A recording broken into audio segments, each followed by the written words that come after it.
Yeah, let me quickly fix that. Who do you want me to bring up? Oh, Richt. R-I. That's not even close to how you pronounce my name. But Rick, okay. if you could actually raise your hand, and then we will bring you up. Oh, I see now. I can I can move people. All right. Perfect. Hello. Can you guys hear me? Yeah. Hey. Great. Okay. Hello, Professor Huemer. I'd just like to begin by saying I'm very honored to be able to meet you. I'm a huge fan of your work on ethics, veganism, epistemology, and political philosophy. So I would just like to ask you about two questions that I've been thinking about regarding metaethics. So the first is, so in your papers, you often use the companions of guilt argument between ethical norms and epistemic norms, which like implies the existence of categorical norms. Now, from my understanding, a categorical norm in epistemology would be something like you should want probable belief or you should want truth. But is there any way to assert that we should hold a certain value? Because I personally always understood should to mean that we have reason to do something in the first place. So like you should do X means you have most reason to do X. So is there anything like that we should, is there any, I guess, is there any like reason to believe we should hold a like probable belief or we should seek truth in the first place? Yeah. I mean, so the reason why you should satisfy the principles of probability has to do with truth.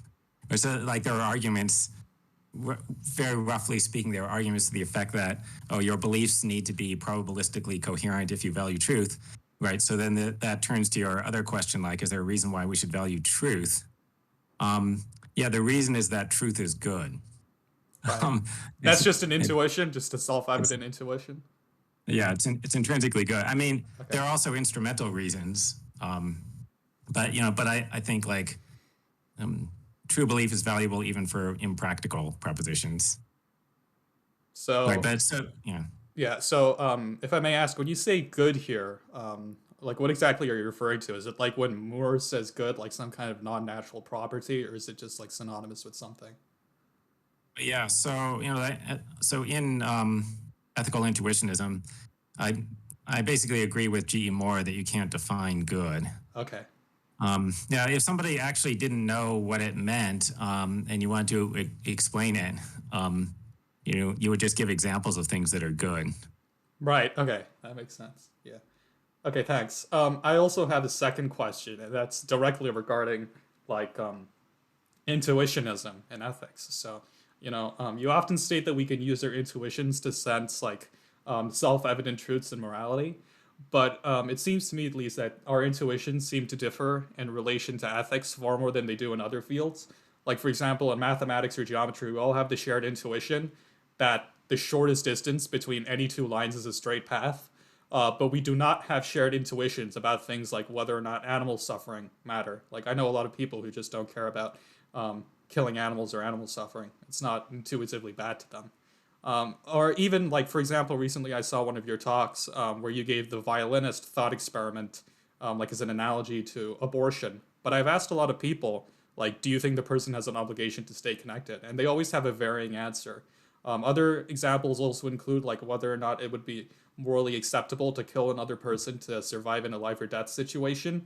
Or, for example, like the trolley problem, people tend to have differing answers, and they'll also have differing answers over the variation regarding if you're pushing someone over the tracks versus if you're just switching the track, etc.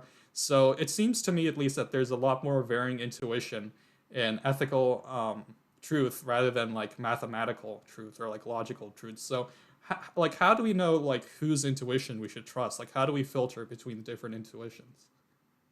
Yeah, good.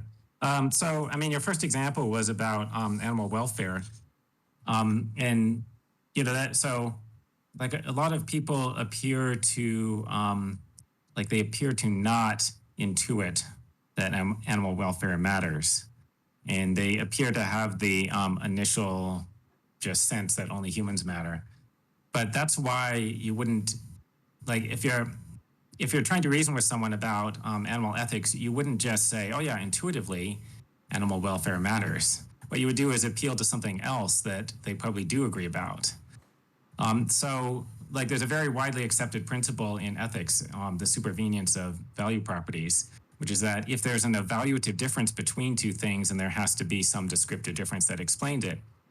In fact, you can just presuppose this without actually stating it, and most people just don't, just completely go along with it and don't like have any problems. So, so you just ask the person like what they think the relevant difference is between humans and animals, right? And then they say something like, well, humans are more intelligent than animals. Then you're like, okay, so let's say you have a mentally disabled infant, right? Which could be less intelligent than a typical animal. And then you're like, okay, so do you think that it would be okay to like torture and then kill the infant for like trivial reasons? Right. And then most people will just have the intuitive reaction that that would not be okay. Yeah. Right. So the thing to do when there's this disagreement is to try to appeal to other intuitions where you don't disagree. I mean, if I may add, by the way, I actually, I think I included this in the prior version of my question, but I left it out. I did also want to bring up, because that's basically the marginal cases argument, right? And I've used that, and I've used some of its alternatives. But it also seems to me that the overwhelming majority of humans, like across like most cultures, also have a speciesist intuition. Like it does, like if you talk to most people and if you pry into their value system enough, it doesn't seem that sentience or consciousness or the capacity to suffer is the only thing that they value. It seems like they also usually value humanity, or like, looking like a human, right? Like, yeah. So well, is that something we just have to say, oh, that's just like, your like survival instinct or like human anthropocentric bias? Yeah.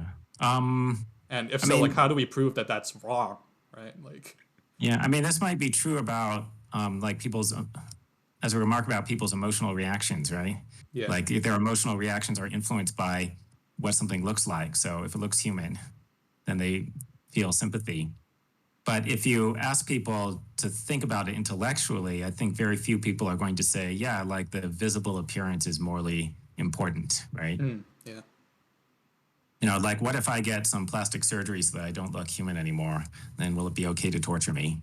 And I think almost everyone would agree that the answer is no, because, it doesn't matter what I look like. Right. Okay. Yeah. That makes sense. Part of what you want to do is sort of like some of the intuitive reactions that people have are biases, right? And like you want to try to identify this, right? So, this is a thing that you can do, like think about, well, like do you actually think that this thing matters morally? And then if we can show that your intuitive reactions are influenced by this thing that you think is morally irrelevant, then we have reason to discount that.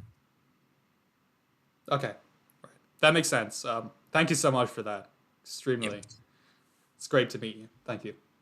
Yes, thank you. All right, thank you. Oh, I didn't mean to leave. I have to. Oh, there you go. All right. So the next question, I think we're just gonna read out.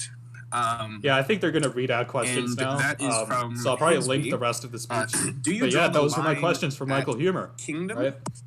If so.